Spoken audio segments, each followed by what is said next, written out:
So after Park La Brea, Harry walks Julie to work. A good 15-minute walk, but still keeping that true Miracle Mile authenticity. Barely, though. She's a server at Johnny's coffee shop here on Wilshire at the corner of Fairfax Avenue, which is the westernmost perimeter of the Miracle Mile.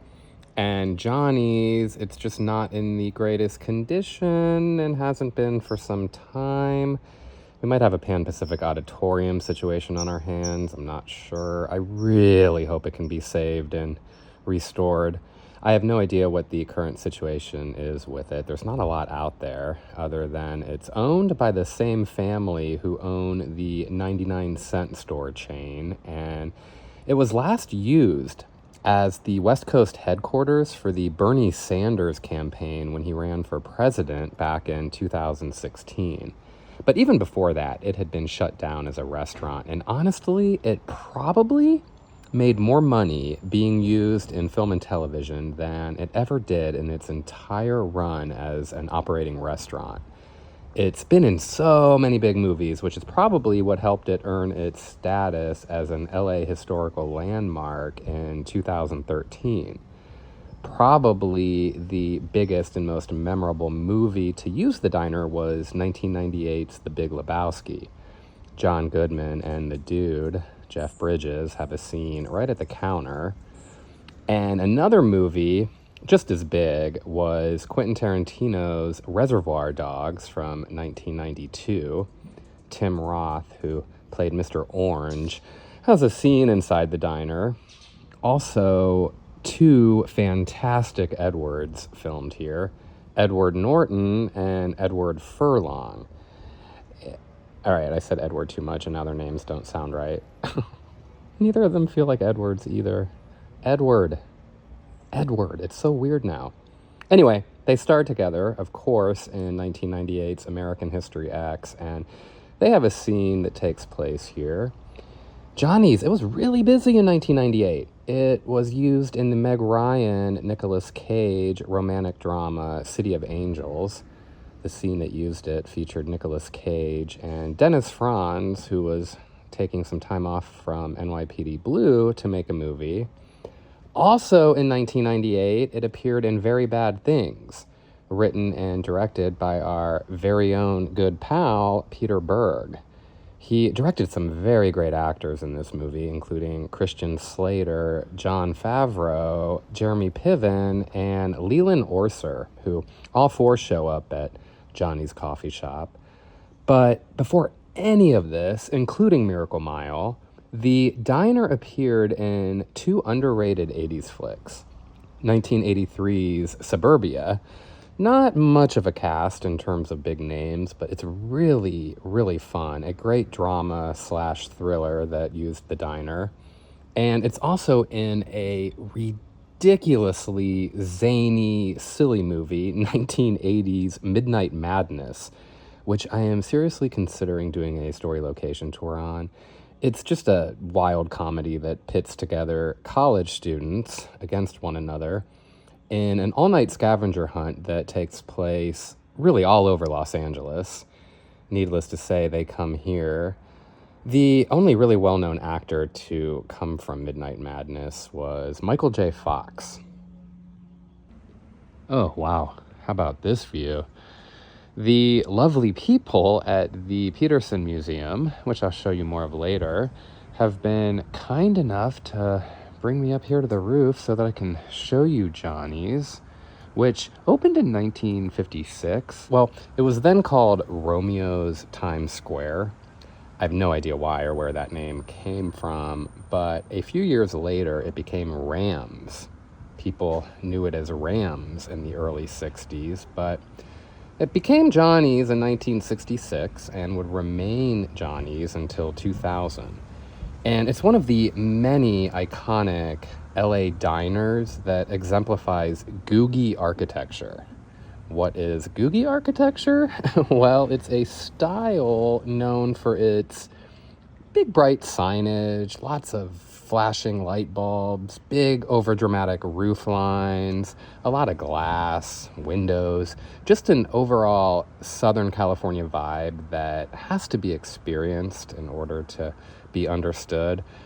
It all came from a place called Googie's Coffee Shop, a diner which sat on the corner of Sunset Boulevard and Crescent Heights, built in 1949. It was situated right next to the very famous Schwab's Pharmacy, which housed an extremely popular soda counter. You can see Schwab's in the movie Sunset Boulevard, and some Hollywood lore has Lana Turner being discovered at their counter. But Googie's was designed by architect John Lautner, and his creation was reportedly visited by Natalie Wood, Marilyn Monroe, and, well, James Dean. There's actually a great photo of him on the corner in front of Googie's.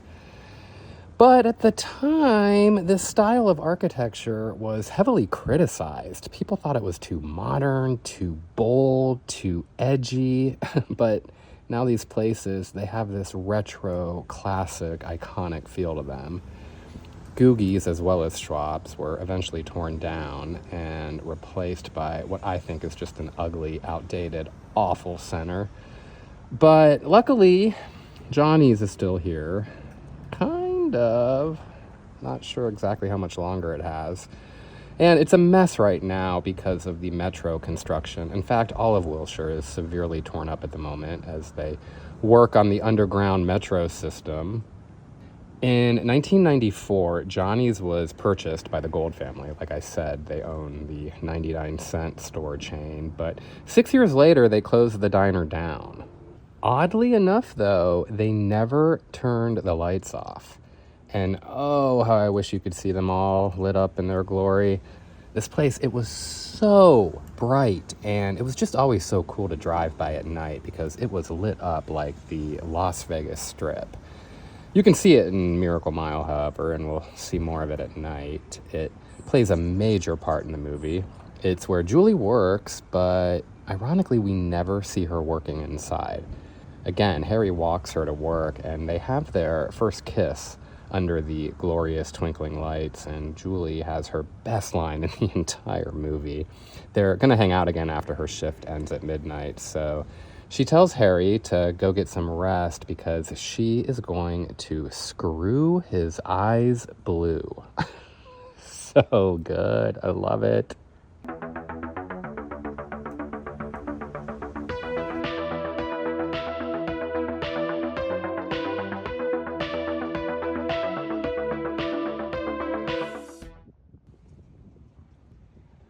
"50 feet from the building we were just on top of sits an apartment complex that appears in the movie for a couple of minutes. We get another piece of the where does Harry live puzzle. Although it's even more confusing. Right before Julie heads in for her shift at Johnnie's, she tells Harry to go back to his hotel to get some rest before they hang out later. So it's pretty clear Harry is an out-of-towner. But what's so funny is there's a pretty tight shot of Harry here up in those arched windows. It's a tight shot so that you don't see in the movie that he's not actually at a hotel. He has a quick cigarette. There's no voiceover or anything, just Tangerine Dream music. He just takes a few drags and calls it quits.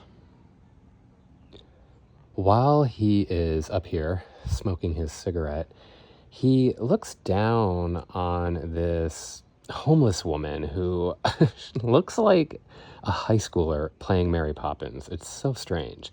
She's just on the sidewalk feeding a bunch of pigeons. There is no interaction with her and Harry. He just sort of watches her and then, decides to throw his cigarette in her direction.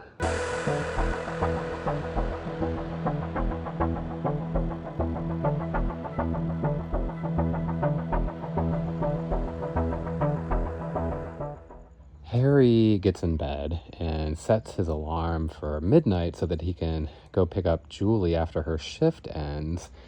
The only problem is that cigarette he tossed on the sidewalk, and honestly, it is the cheesiest scene in the entire movie. Apparently, one of Mary Poppins' pigeons picked up the lit cigarette and flew to the roof of the hotel and caught its nest on fire, which causes all of the electricity in the hotel to go out, thus causing Harry's alarm not to go off. And what's even cheesier is that the movie uses, I guess, stock footage of the Chateau Marmont. I suppose it would have been too obvious to film here at these apartments, so they pretend it's the chateau. But either way, Harry wakes up several hours later, and when he realizes how late it is, he once again freaks out, thinking that he lost the perfect girl of his dreams.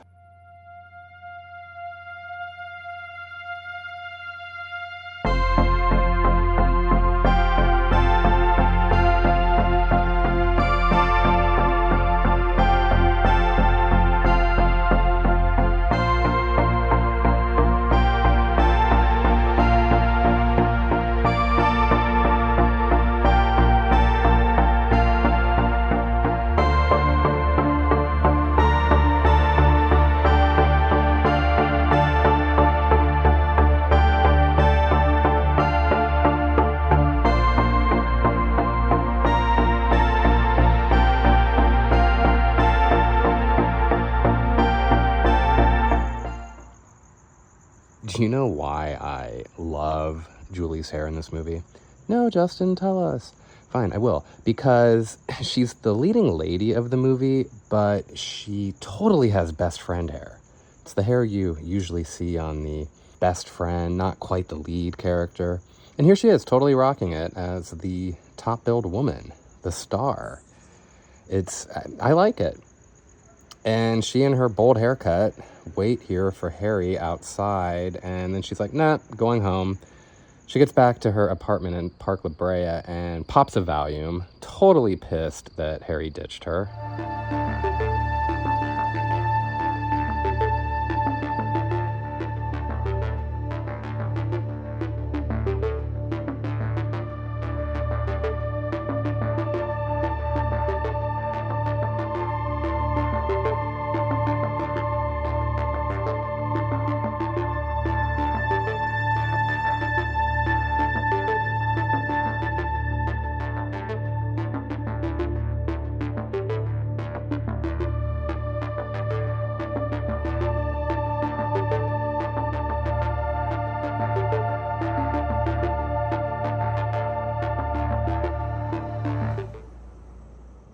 Once Harry oversleeps and Julie pops her Valium, the entire tone of the movie shifts. It's no longer this romantic comedy.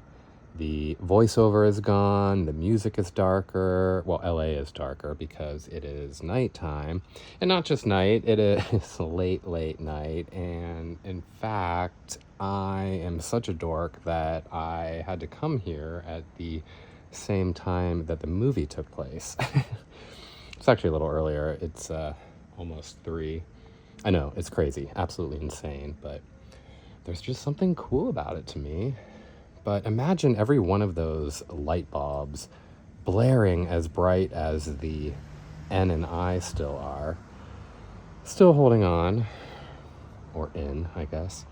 I wish we could go to the parking lot, but it's closed off. It's being dug up.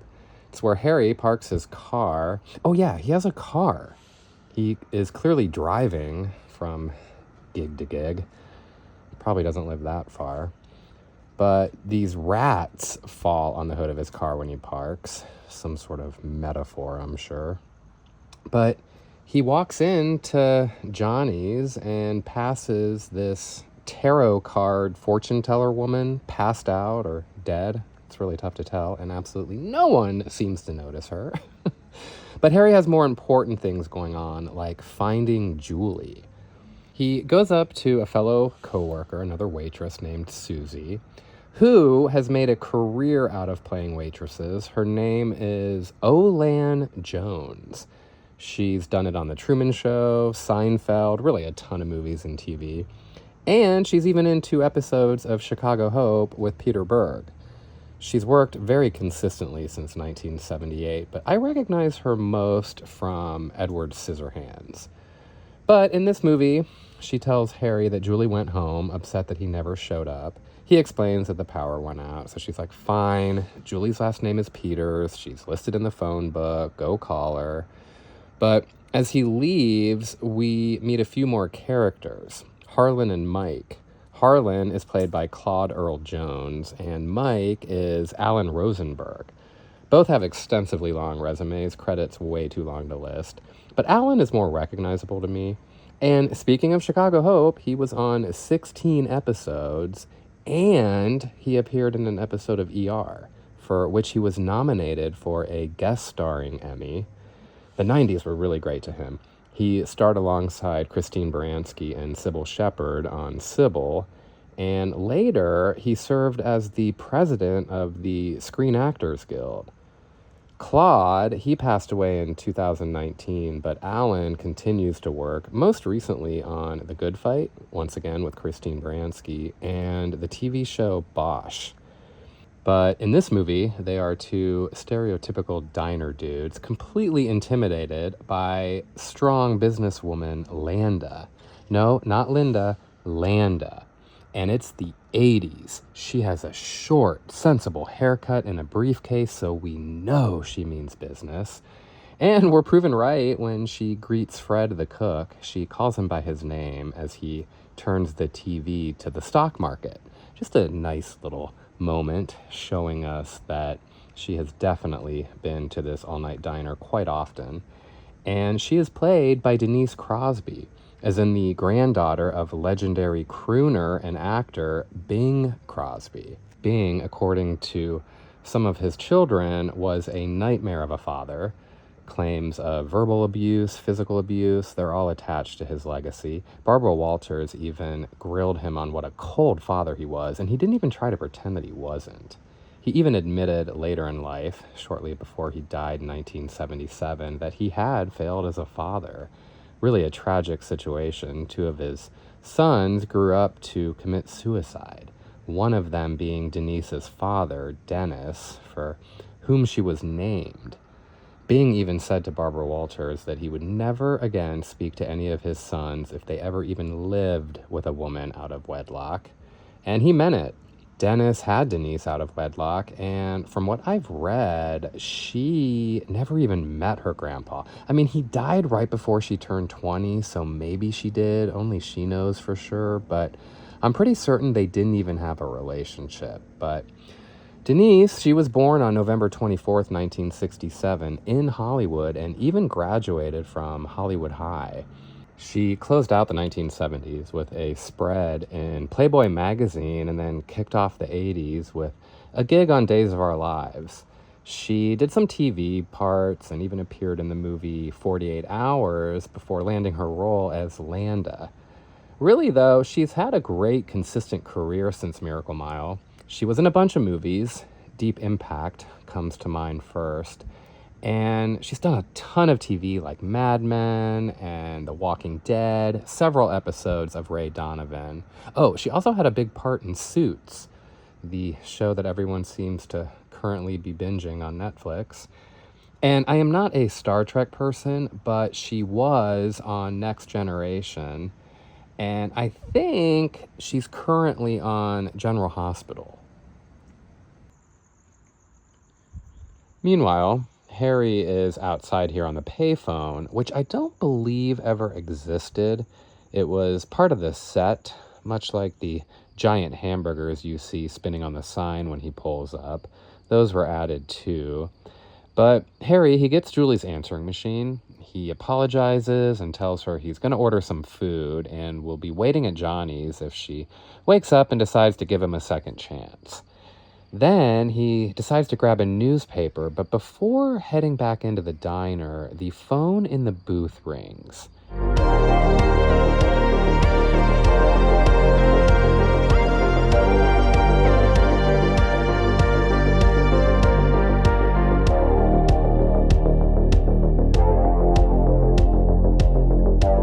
He certain Julie's calling him back, so he picks it up only to hear a troubled male voice on the other end, launching into a whole frantic spiel saying, "Dad, it's Chip. Why is the line busy? I've been trying to call you. We're doing it. I can't believe it, but we're doing it. We are launching our missiles. Nuclear war is heading your way. You have 75 minutes to get the hell out of LA. Well, Harry interrupts him. "This isn't your dad. What are you talking about? Is this a joke?" Chip then realizes there are a few different area codes in the LA area and that he's dialed the wrong one. But he's like, "There's no time. Call my dad. Call the right area code for him. Tell him I love him. Tell him I'm sorry for everything." Then you hear Chip saying to someone nearby who's obviously entered the room, No, wait, I'm just in here checking the circuit breakers. No, stop, no, don't." Followed by a round of bullets being pummeled into poor Chip. It's a very intense, harrowing phone call. Crispin Glover actually auditioned for the role of Chip, which is only heard through voice. The actor who got it is named Raphael Sbarge. He's an actor who works all the time, has a very long IMDb credit list, but he's probably best known for playing Glenn in Risky Business. But after Chip gets shot, another voice appears saying to Harry, "What did you just hear? What did Chip tell you? Forget everything you heard. Go back to bed." Hangs up. Harry, he comes out of the booth and stumbles around out here, trying to process what just happened. He's completely shook, isn't sure what's going on or what he just heard, but decides to head back into Johnny's and order some food.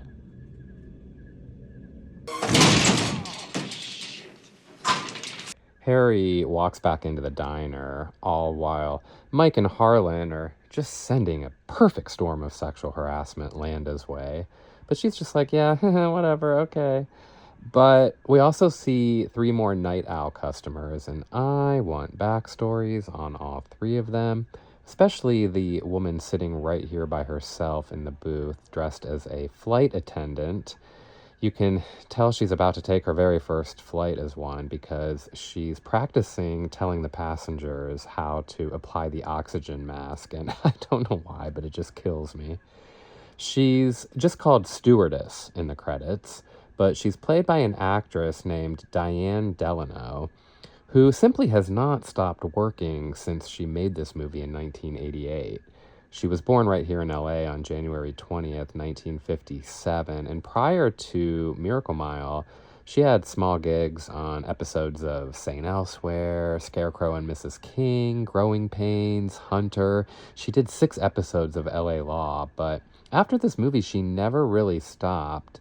She did TV, movies, voiceover work, and, oh, you guessed it, 5 episodes of ER. But she might be most well known for the 36 episodes she did on the popular TV show called Popular. Then there's another duo sitting at the counter, babbling back and forth to each other, just saying the most random tidbits about LA, the freeways, restaurants.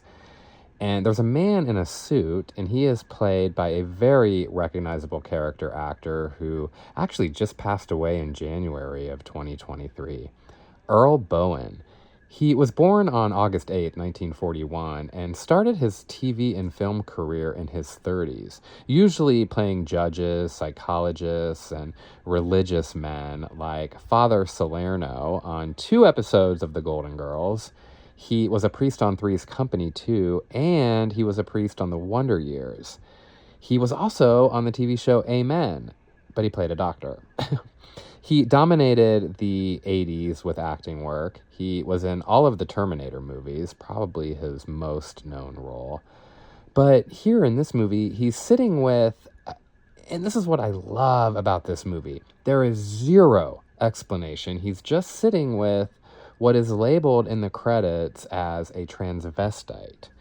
I'm sure today there would be a different credit, but for this movie and 1988, this is a transvestite, and that is that. No mention of it at all, no reference to it. I mean, the rowdy guys harassing Landa are even unfazed by the transvestite. They couldn't care less, not at all bothered. Neither is Drunk Man. Oh, I forgot to tell you, Earl is listed in the credits as Drunk Man. And when I looked up to see who was playing the transvestite, I was really surprised. I wrongfully assumed that it was going to say, that this was some cool, fun drag performer. But no, the role is played by Danny de la Paz. He was born here in LA in Whittier on April 3rd, 1957, and has a bunch of IMDb credits from the late 70s up until current day. He mostly works playing these tough street characters. He's played a ton of gang members.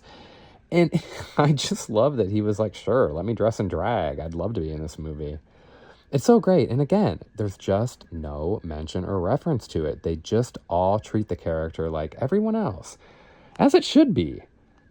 Also, if this movie were made today, it would be called Woke for having this character. But it's just another reminder that these people have always existed and they always will, so get over it. Not any of you people, you know what I mean. Anyway, Harry's condition is just getting worse and worse. He takes it out on poor Susie in her coffee pot, but she's like, nope, not on my shift. Absolutely not. You won't grab me. She reports him to Fred, the cook, played by Robert DoQui, who is in just about everything, most importantly, Nashville, one of my top 5 favorite movies. But this man, he was born in Oklahoma on April 20th, 1934, and after performing with a singing group for a while, he pursued acting and began a long career in film and TV, starting in the 60s. I'm not kidding. Everyone in this diner has such an impressive resume. Robert, he was in all the RoboCop movies. So we've got a RoboCop versus Terminator thing going on in here. But Robert, again, we'd be here all night if I listed even half of the cool things he was in. He worked up until his death on April 20th, 2008, at the age of 73. So, before Harry gets kicked out, he snaps and jumps up, starts telling everyone about the phone call, and nobody is buying any of it. Until Landa takes out her giant Zach Morris phone and is suddenly on the phone with people from Washington, D.C., talking in, code, clearly getting all the tea about this missile, and she basically confirms that, yes, it's coming. So everyone freaks out. Fred takes out a gun, telling Harry that if he's lying about the phone call, he'll kill him. I mean, talk about tone change. Suddenly, Miracle Mile becomes an action movie. Harry swears he's telling the truth, so Fred wastes no time. He grabs all the food in the diner and tells everyone he's heading to the mountains where he has a bunker. Susie's like, hold up, coming with ya. But Landa, she convinces everyone else that their best move is to get to the airport. The plan is to fly to Antarctica from LAX. The 80s, I mean, they were just filled with fear of nuclear war, and it was just such a big thing back then. And Landa, she has all the answers, and she begins calling the shots. Harry, though, he wants to get to Julie, so he begs Susie for her address. He has no idea what building she lives in Park La Brea, so Susie gives it to him, and then she tells Roger to hurry up. But Roger is like, you all are batshit crazy. If this thing is coming, it's coming. We can't escape it. I'm staying here. No, thank you.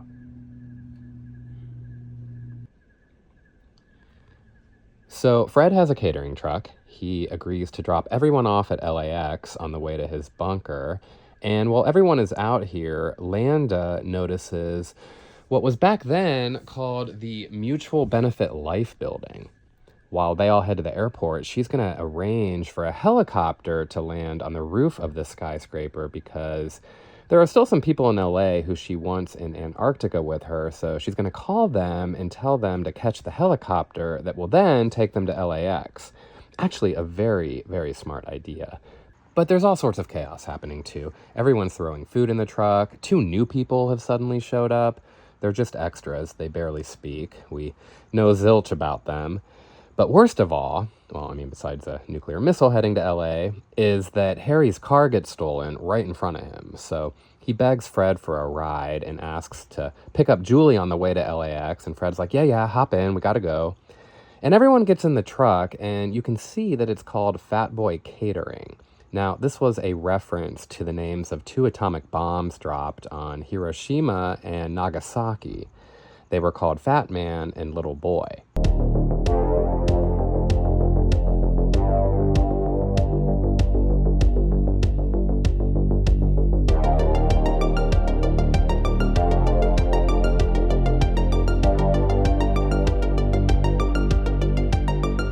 Landa and her no-nonsense haircut, they're fast at work arranging for a plane to head to Antarctica.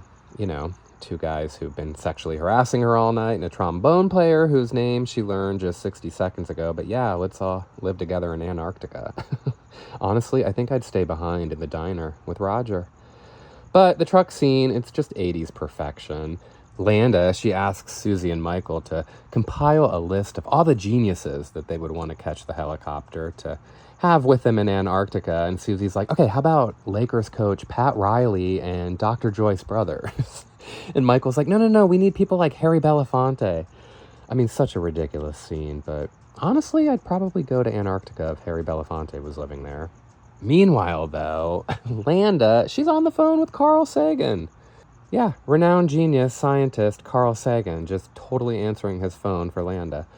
But my favorite thing to happen in the truck is Landa, she's all excited to have a flight attendant with them, but the flight attendant's like, oh no, wait, this is just my sister's uniform. What? She doesn't even explain why she's wearing it either, and you never find out. And this could be a movie where there's, a ton of scenes and dialogue that were cut, but something tells me, in fact, I hope, that all of the unanswered questions I have were put in the movie intentionally. It's actually what I quite adore most about it, this yearning to know more information on just so many of the characters. I know, I'm starting to sound like one of those overzealous film guys who get too deep, but there is a shot in Miracle Mile that, it just takes my breath away. It's lived in my head ever since I saw this movie decades ago, and it's really simple too. It's just of Harry sitting in the back of the truck as it heads south down Fairfax Avenue. The May Company building just fading away as it all hits him. What's happening? And this is a great place to tell you about the cinematographer of Miracle Mile, a man named Theo van de Sande. He was born on May 10th, 1947 in the Netherlands. And he has won several awards for his work, but this was his first American film. And it's the first of his films to feature the May Company building. Yes, because there's a second movie, the Tommy Lee Jones Anne Heche movie, Volcano, from 1997. It kicks off the movie with a shot of the May Company. And Theo clearly loves this building as much as I do. But after he made Miracle Mile, he went on to do quite an array of movies. Wayne's World, Cruel Intentions, Blade, Big Daddy, Out of Time, Beauty Shop, Grown Ups 1 and 2, Bad Santa 2, and a bunch of other great work. I obviously have to tell you about the May Company building, which began construction back in 1938. It was home to the May Company department store, which opened the following year and stayed opened until 1992. An incredibly long run for a store. They merged with another department store, Robinson's, and became Robinson's May.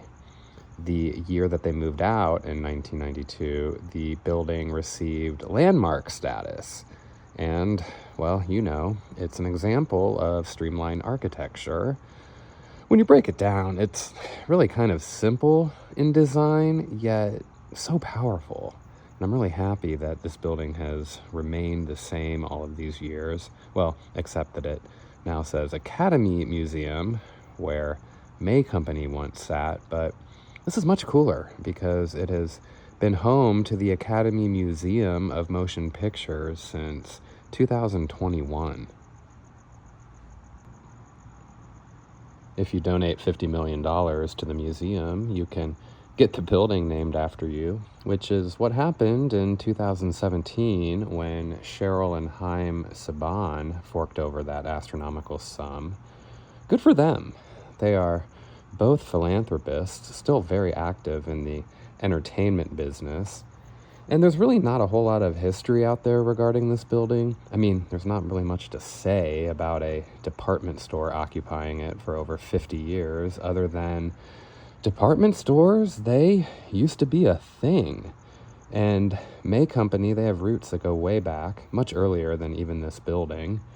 It was founded in the late 1870s and existed all over the country, but by the time I moved out here, it was already Robinson's May.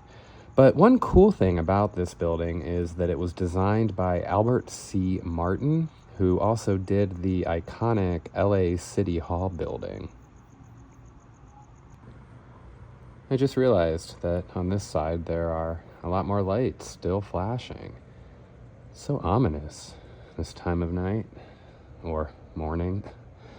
The parking lot is closed because they're really doing some massive digging for the metro. And I'm hoping that when this leg of the metro is finished and Wilshire is cleaned up, that Johnny's reopens. It was only open for 5 years after I moved here, and I wish I had appreciated it more back then. Anyway, I have to show you that while the May Company building has remained intact, well, it has landmark status, it can't be changed, but the Academy did add a giant, huge sphere. I mean, it's straight out of the Jetsons. And I think it's spectacular. I love it. I know some people in LA weren't that thrilled when it was built, but honestly, it is perfect for what it is. Part of the museum that houses relics from the film industry, from Hollywood, the Oscars. It should be over the top. It should be a sight to behold. And it's functioning. There's a movie theater inside this sphere, the 1,000-seat David Geffen Theater. And the top features a, quite literally, breathtaking view of LA. I think it's really cool, and anyone can go in. You can either visit the museum, or sometimes they have separate events and screenings that you can check out, or you can just walk around the grounds free of charge during business hours.